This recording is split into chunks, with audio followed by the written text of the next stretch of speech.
తల్లి ఒడిలో హాయిగా నిద్రించాల్సిన చిన్నారులను అంగడి సరుకుల్లా మార్చారు. డబ్బు కోసం చిన్నారులను రాష్ట్రాలు దాటిస్తున్నారు. ఢిల్లీ, ముంబై నుంచి శిశువులను తెప్పించి బెజవాడకు తరలిస్తున్నారు. పిల్లలు లేని దంపతులను గుర్తించి వారిని బుట్టలో వేసుకుంటారు. గతంలో ఇలాంటి తప్పు చేస్తూ పోలీసులకు చిక్కినా వారి బుద్ధి మారలేదు. జైలుకెళ్లి వచ్చినా ప్రవర్తనలో మార్పు రాలేదు. మళ్ళీ అదే దందా కొనసాగిస్తూ పోలీసులకు చిక్కారు. మొత్తం 10 మంది నిందితులు అరెస్ట్ అయ్యారు.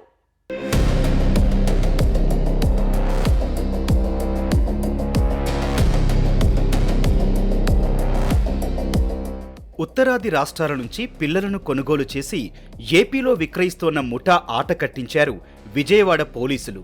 విజయవాడ కేంద్రంగా చుట్టుపక్కల ప్రాంతాల్లో పిల్లలను విక్రయిస్తోన్న ముఠాను అరెస్టు చేశారు. 10 మంది నిందితులను అరెస్టు చేసి 3 లక్షల నగదును స్వాధీనం చేసుకున్నారు. భవానీపురంలోని ఓ ఇంట్లో పోలీసులు తనిఖీలు చేయగా వ్యవహారం వెలుగు చూసింది.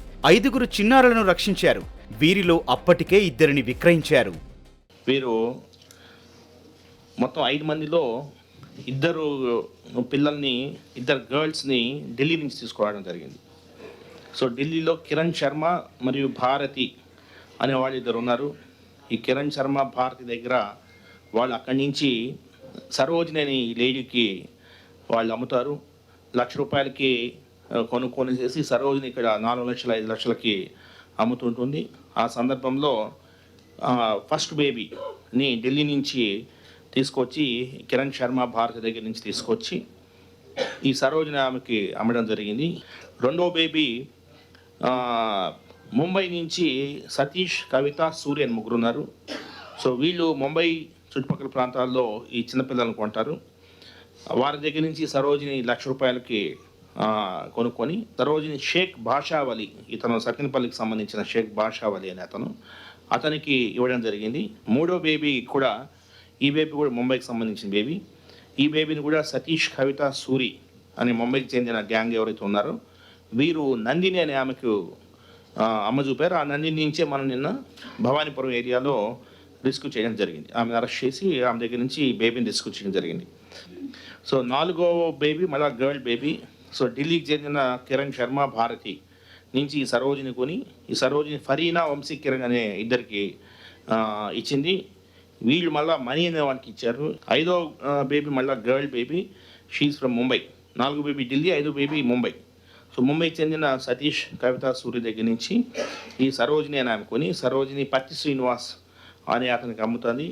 ఆ పత్తి శ్రీనివాస్ యోహానికి అమ్ముతాడు. యోహానికి ఎవరికో అమ్మ చూపుతాడు. నిందితులు బలగం సరోజిని, ఫరీనా, నందిని శిశు విక్రయ కేసుల్లో అరెస్టై జైలుకు వెళ్లి నెల క్రితమే విడుదలయ్యారు. తిరిగి మళ్లీ దందాను ప్రారంభించారు. విజయవాడకు చెందిన బలగం సరోజిని సులభంగా డబ్బులు సంపాదించుకునేందుకు సంతానం లేని వారికి పిల్లల్ని విక్రయించే మార్గాన్ని ఎంచుకుంది. విజయవాడ చుట్టుపక్కల పలు ప్రాంతాల్లోని వారితో కలిసి ముఠాను ఏర్పాటు చేసింది. ఢిల్లీ, ముంబైకు చెందిన పలువురితో సంబంధాలు పెట్టుకుని వారి ద్వారా విజయవాడకు పిల్లలను తెప్పించి ఒక్కొక్కరిని 3 లక్షల నుంచి 5 లక్షల వరకు విక్రయిస్తుంటుంది. ఇందుకు గాను ఒక్కో శిశువుపై ₹50,000 కమిషన్ తీసుకుంటుంది. ఈ ఏడాది మార్చిలో విజయవాడ నగరంలో పిల్లల్ని విక్రయిస్తుండగా సరోజినితో పాటు ఫరీనా, మరికొందరిని పోలీసులు అరెస్టు చేశారు. ఈ కేసులో జైలుకు వెళ్లొచ్చారు. అనంతరం హైదరాబాద్లో సృష్టి ఫర్టిలిటీ కేసులో పోలీసులు సరోజిని, ఫరీనా, నందినులను అరెస్ట్ చేశారు.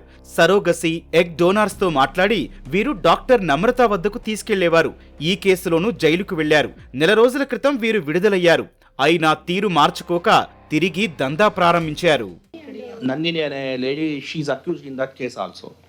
సో మన కేసులో వీళ్ళిద్దరు ఇందాక నేను చెప్పిన సరోజిని అదేవిధంగా ఫరీనా అనే వాళ్ళు ఈ పోయినసారి కేసులో చేసి వచ్చారు. బలగం సరోజిని, షేక్ ఫరీనా మన మార్చిలో జరిగిన కేసులోనే కాకుండా ఈ కేసులో కూడా ఉన్నారు. అదేవిధంగా ఈ 10 మందిలో 1 or 2 లేడీస్, ముఖ్యంగా నందిని అండ్ సేమ్ సరోజిని కూడా సృష్టి బేబీ కేర్ సెంటర్లో సో దాంట్లో కూడా ముద్దాయిగా ఉన్నారు. సో ఇది కూడా చాలా జాగ్రత్తగా చూస్తున్నాము, అన్ని చర్యలు తీసుకుంటాం. ఈ గ్యాంగ్ ముంబై నుంచి సతీష్, కవిత అండ్ సూరి, సో వీరి గురించి కూడా మనం టీమ్స్ పంపించున్నాము. వారిని కూడా తొందరలో అరెస్ట్ చేస్తాం. ఢిల్లీ నుంచి కూడా కిరణ్ శర్మ, భారతిని కూడా అరెస్ట్ చేయాల్సిన అవసరం ఉంది. వీరిని కూడా అరెస్ట్ చేసి ఇది మనం బ్రేక్ చేస్తాము. సో ఏకకాలంలో 2 ప్రదేశాల్లో దాడులు చేసి 10 మందిని అరెస్ట్ చేయడం జరిగింది. జైలు నుంచి విడుదలైన తర్వాత సరోజిని మళ్లీ ముఠా కట్టింది. ఢిల్లీ, ముంబైకి చెందిన సరఫరాదారులతో సంబంధాలను పునరుద్ధరించుకుంది. ఒక్కొక్కరి కోసం 1,00,000 నుంచి 2 లక్షల వరకు బేరం మాట్లాడుకుంటుంది. ఉత్తరాది రాష్ట్రాల్లో పిల్లల్ని పోషించలేని నిరుపేదల నుంచి తీసుకుని విజయవాడకు తెచ్చి సరోజినికి అందజేస్తారు. ఏకకాలంలో దాడులు చేసిన పోలీసులు 5 చిన్నారులను రక్షించి శిశు సంరక్షణ కేంద్రానికి తరలించారు. లాస్ట్ టైం మనకు ఈ బేబీస్ దొరికినప్పుడు 6 మంది బేబీస్ దొరికారు. 6 మంది కూడా పిల్లలు లేని వాళ్ళు తీసుకున్నట్టు తెలుస్తూ ఉంది. బట్ అది మనం చెప్పలేము. ఇప్పుడు కూడా వీళ్ళు ఎందుకంటే ఎవరి చేతిలో పోతుందో, ఇప్పుడు పిల్లలు లేరు కాబట్టి తీసుకున్నామని చెప్తారు. సో రేపు ఈ పాప భవిష్యత్తు ఎలా ఉంటుందో మనకు తెలియదు. సో ప్రస్తుతానికైతే భిక్షాటన గురించో, మైమింగ్ గురించో అట్లా మనకు ఆనవాళ్ళు లేవు. But we have to investigate. అటువంటి ఏదైనా ఉంటే కూడా హ్యూమన్ ట్రాఫికింగ్ అనేది it's a serious offence. So దీని మీద చాలా కఠినమైన నిర్ణయాలు తీసుకోవాల్సిన అవసరం ఉంది. ఇదిలో కూడా చూస్తాం ఎలాగా వీళ్ళు డెస్టినేషన్ ఎక్కడనేది కూడా లోతుగా విచారించాల్సిన అవసరం ఉంది. ఎవరికి అమ్ముతున్నారు ఇది అనే దాని మీద ఇంకా లోతుగా ఇన్వెస్టిగేట్ చేయాల్సిన అవసరం ఉంది. ఎందుకంటే ఇది పిల్లలు లేని వాళ్ళ, లేదంటే ఇంకా వేరే ప్రాథమికంగా పిల్లలు లేని వాళ్ళు తీసుకుంటారని తెలుస్తుంది కానీ బట్ దీంట్లో మనం చాలా ఇన్వెస్టిగేట్ చేయాల్సిన అవసరం ఉంది. వీళ్ళని రేపు ఎలాగా ఈ పిల్లల్ని ఎలాగ ఉపయోగిస్తారు అనేది చాలా లోతుగా మనం పరిశీలించాల్సిన అవసరం ఉంది. లాస్ట్ టైము చేసి బయటకు వచ్చిన ఈ బలగం సరోజిని మరియు షేక్ ఫరీనాని ఎటువంటి పరిస్థితులు మనం ఉపేక్షించడానికి లేదు. వీరు హ్యాబిచ్యువేట్ అయినారు. వీళ్ళు బయటకు వచ్చిన తర్వాత మళ్ళీ ఇదే కార్యక్రమం చేస్తున్నారంటే వీరి మీద కఠినమైన చర్యలు తీసుకోవాల్సిన అవసరం ఉంది. ఈ యాంటీ హ్యూమన్ ట్రాఫికింగ్లో ఉన్న వ్యక్తుల మీద చాలా కఠినంగా వ్యవహరించాల్సిన అవసరం ఉంది. కాబట్టి వీరి మీద, ఇద్దరి మీద అయితే ఖచ్చితంగా వీళ్ళని ఈ కేసు అరెస్ట్ చేసిన తర్వాత ఎటువంటి పరిస్థితుల్లో వీళ్ళు బయటకు రాకుండా పీడీ యాక్ట్లో మనము అరెస్ట్ చేయాల్సిన అవసరం ఉంది. సో ఆ మేరకు పరిశీలిస్తున్నాము. ఈ కేసులో సరోజిని, విజయలక్ష్మి, బ్లెస్సీ, నందిని, బాబావలి, మణి, ఫరీనా, వంశీ కిరణ్ కుమార్, యోహాన్, శ్రీనివాసరావులను పోలీసులు అరెస్టు చేశారు. 2 చిన్నారులను తీసుకొచ్చిన ఢిల్లీకి చెందిన కిరణ్ శర్మ, భారతీలు సరోజిని ముఠా దొరికిపోవడంతో హోటల్ ఖాళీ చేసి రైలెక్కి పరారయ్యారు. వీరిని పట్టుకునేందుకు ప్రత్యేక రైలులో పోలీసు బృందం ఢిల్లీ వెళ్ళింది. అక్కడ కిరణ్ శర్మ, భారతీ కోసం అన్వేషణ సాగిస్తున్నారు.